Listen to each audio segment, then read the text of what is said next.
നമസ്കാരം. അഭ്രപാളിയിലെ താരങ്ങളെ എന്നും ദൈവത്തിനേക്കാൾ മുകളിൽ വെച്ച് ആരാധിക്കുന്നവരാണ് തമിഴ്നാട്ടിലെ ജനത.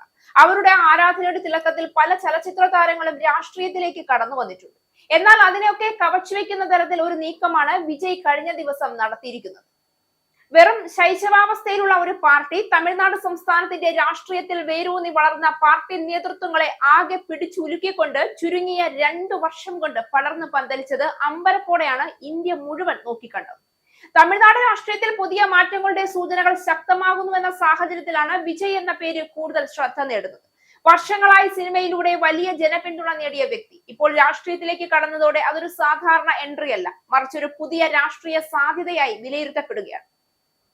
തമിഴ്നാട്ടിലെ ജനങ്ങളുടെ രാഷ്ട്രീയ ചിന്താഗതിയിൽ ഒരു പ്രത്യേകതയുണ്ട്. അവർ ശക്തമായ നേതാക്കളെയും വ്യക്തിത്വമുള്ള മുഖങ്ങളെയും ജനങ്ങളുമായി നേരിട്ട് ബന്ധപ്പെടുന്നവരെയും മുൻനിർത്തിയാണ് തീരുമാനങ്ങൾ എടുക്കാറ്. ഈ സാഹചര്യത്തിൽ വിജയുടെ ഇമേജ് ഒരു പ്രധാന ഘടകമാണ്. സിനിമകളിലൂടെ സാധാരണക്കാരുടെ പ്രശ്നങ്ങൾ അവതരിപ്പിക്കുകയും സാമൂഹ്യ സന്ദേശങ്ങൾ നൽകുകയും ചെയ്തതിലൂടെ ഒരു പീപ്പിൾസ് ഫിഗർ എന്ന നിലയിൽ അദ്ദേഹത്തിന് അംഗീകാരം ലഭിച്ചിട്ടുണ്ട്. വെള്ളിത്തിരയിൽ പ്രത്യക്ഷപ്പെടുന്ന രക്ഷകൻ യഥാർത്ഥ ജീവിതത്തിലും രക്ഷകനായെത്തുമെന്ന വിശ്വാസം തമിഴ്നാട്ടിലെ ജനങ്ങളുടെ ഉപബോധ മനസ്സിലേക്ക് പടർത്താനായി എന്നതാണ് വിജയ് നയിക്കുന്ന TVKയുടെ വിജയത്തിന്റെ കാതൽ. MGRനും ജയലളിതയ്ക്കും ശേഷം കോടികൾ പ്രതിഫലം ലഭിക്കുന്ന സിനിമാ രംഗം പൂർണ്ണമായി ഉപേക്ഷിച്ച് തമിഴ് മക്കൾക്കിടയിലേക്ക് ഇറങ്ങി വന്ന നേതാവാണ് വിജയ്. അങ്ങനെയുള്ള ഒരാളാണ് കന്നി അംഗത്തിലൂടെ തന്നെ സംസ്ഥാന രാഷ്ട്രീയ സമവാക്യങ്ങൾ തിരുത്തി എഴുതിക്കൊണ്ട് ഇന്ദ്രജാലം കാട്ടിയത്.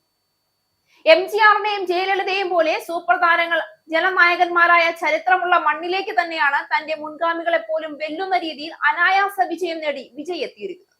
DMKയും അണ്ണാ DMKയും മാറി മാറി ഭരിച്ച മണ്ണിൽ ഇത്തവണ കടുത്ത ത്രികോണ മത്സരത്തിന് കളമൊരുങ്ങാനുണ്ടായ പ്രധാന കാരണവും വിജയുടെ വരവായിരുന്നു.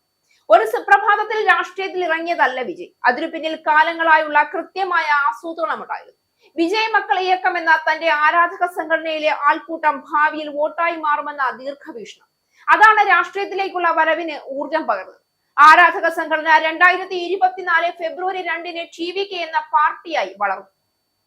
പതിറ്റാണ്ടുകളായി ഭരിക്കുന്ന DMK, അണ്ണാ DMK എന്നീ ദ്രാവിഡ കക്ഷികൾക്ക് പിന്നാലെ പോകാതെ സ്വതന്ത്രമായി സ്വന്തം വഴികൾ വെട്ടിത്തുറന്ന് മുന്നോട്ട് നീങ്ങാനാണ് വിജയ് തീരുമാനിച്ചത്. DMK മുന്നോട്ട് വയ്ക്കുന്ന കുടുംബ രാഷ്ട്രീയത്തെയും BJPയുടെ കപട ദേശീയതയെയും ഒരുപോലെ വിമർശിച്ചു. 1974 ജൂൺ 22-ന് ചെന്നൈയിലാണ് വിജയുടെ ജനനം. ചന്ദ്രശേഖരൻ ജോസഫ് വിജയ് എന്നാണ് യഥാർത്ഥ പേര്. അച്ഛൻ സംവിധായകനും നിർമ്മാതാവുമായ SA ചന്ദ്രശേഖറും അമ്മ ഗായിക ശോഭയുമാണ്. വെട്രി എന്ന സിനിമയിൽ ബാലതാരമായി അഭിനയ രംഗത്തേക്ക് എത്തി.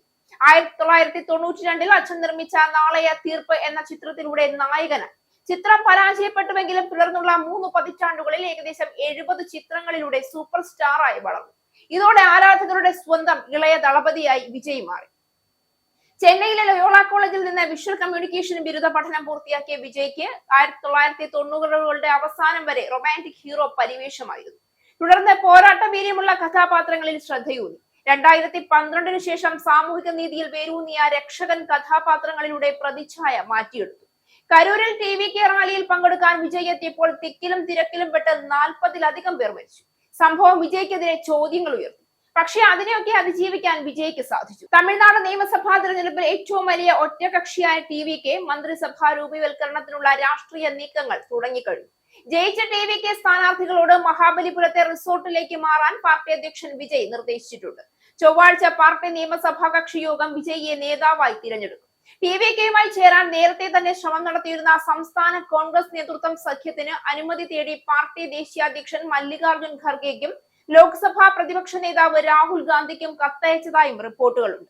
വിജയുമായും മുഖ്യമന്ത്രി MK സ്റ്റാലിനുമായും രാഹുൽ ഫോണിൽ സംസാരിക്കുകയും ചെയ്തു. നിലവിലെ സാഹചര്യങ്ങൾ വിലയിരുത്തുമ്പോൾ ഒരു കാര്യം വ്യക്തമാണ്: തമിഴ്നാട് രാഷ്ട്രീയം ഒരു മാറ്റത്തിന്റെ വക്കിലാണ്. ആ മാറ്റത്തിന്റെ മുഖമായി വിജയെ കാണുന്നവരുടെ എണ്ണം വർദ്ധിക്കുന്നു. ഇനി അത് യാഥാർത്ഥ്യമാകുമോ എന്നത് കാലം തീരുമാനിക്കേണ്ടതാണ്.